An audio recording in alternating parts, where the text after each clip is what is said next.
Hi friends, welcome to my channel. இன்றைக்கி என்ன பார்க்க போகிறோம் அப்படின்னா, இன்றைக்கி சண்டே ஸ்பெஷல் தான் பார்க்க போகிறோம்.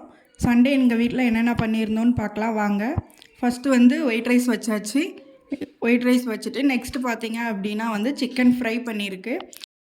சிக்கன் பார்த்திங்க அப்படின்னா நல்லா சூப்பராக சாஃப்டாக வந்திருந்தது. அந்த 2 பீஸ் வந்து பிளாக்காக இருக்கிறது கொஞ்சம் கிறிஸ்பியாக வேணும்னு சொன்னாங்க, அதனால் அந்தளவுக்கு பொரிச்சு எடுத்திருக்கேன். நெக்ஸ்ட்டு வந்து பார்த்திங்க அப்படின்னா ரசம் வச்சாச்சு. ரசம் சூப்பராக இருந்தது. எல்லா ரெசிபியுமே நான் சீக்கிரமே ஷேர் பண்ணுறேன். ஒயிட் ரைஸ்க்கு ரசம் வச்சாச்சு. நெக்ஸ்ட்டு பார்த்திங்க அப்படின்னா வந்து எக் வந்து பாயில் பண்ணி வச்சுருக்கேன். ஆளுக்கு ஒரு எக் வந்து பாயில் பண்ணி வச்சுருக்கு. நெக்ஸ்ட்டு வந்து பார்த்திங்கன்னா தயிர் வெங்காயமும் ரெடி பண்ணியாச்சு. நெக்ஸ்ட் வந்து பார்த்திங்கன்னா சிக்கன் கிரேவியோட ரெசிபி வந்து எடுத்திருக்கேன். கண்டிப்பாக நெக்ஸ்ட் வீடியோவில் ஷேர் பண்ணுறேன்.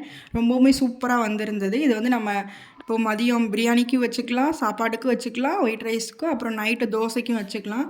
சூப்பராக வந்திருந்தது. கண்டிப்பாக இதோட ரெசிபி வந்து நான் நெக்ஸ்ட் வீடியோவில் ஷேர் பண்ணுறேன். சிக்கன் கிரேவி வச்சுருக்கோம். நெக்ஸ்ட்டு வந்து மெயின் டிஷ் வந்து சிக்கன் பிரியாணியுமே சூப்பராக வந்திருந்தது. நல்ல உதிரியாக பாஸ்மதி ரைஸில் பண்ணியிருந்தோம். உதிரியாக சூப்பராக வந்திருந்தது. டேஸ்ட்டுமே சூப்பராக இருந்தது. இதோட வீடியோவுமே நான் ஷூட் பண்ணி வச்சுருக்கேன். கண்டிப்பாக சீக்கிரமே ஷேர் பண்ணுறேன். கண்டிப்பாக இது மாதிரி ட்ரை பண்ணி பாருங்கள். சின்ன ட்ரிக்ஸ் வந்து ஃபாலோ பண்ணி இந்த பிரியாணி வந்து ட்ரை பண்ணேன். சூப்பராக வந்திருந்தது. கண்டிப்பாக ரெசிபி ஷேர் பண்ணுறேன். நீங்களுமே ட்ரை பண்ணி பாருங்கள். இதுதான் எங்கள் வீட்டில் இன்றைக்கி சண்டே ஸ்பெஷல். உங்கள் வீட்டில் என்னென்ன ஸ்பெஷல்னு சொல்லி கண்டிப்பாக கமெண்ட் பண்ணுங்கள். இது மாதிரியான வீடியோவுக்கு நம்ம சேனலை ஃபாலோ பண்ணி சப்ஸ்கிரைப் பண்ணிக்கோங்க. தேங்க்யூ.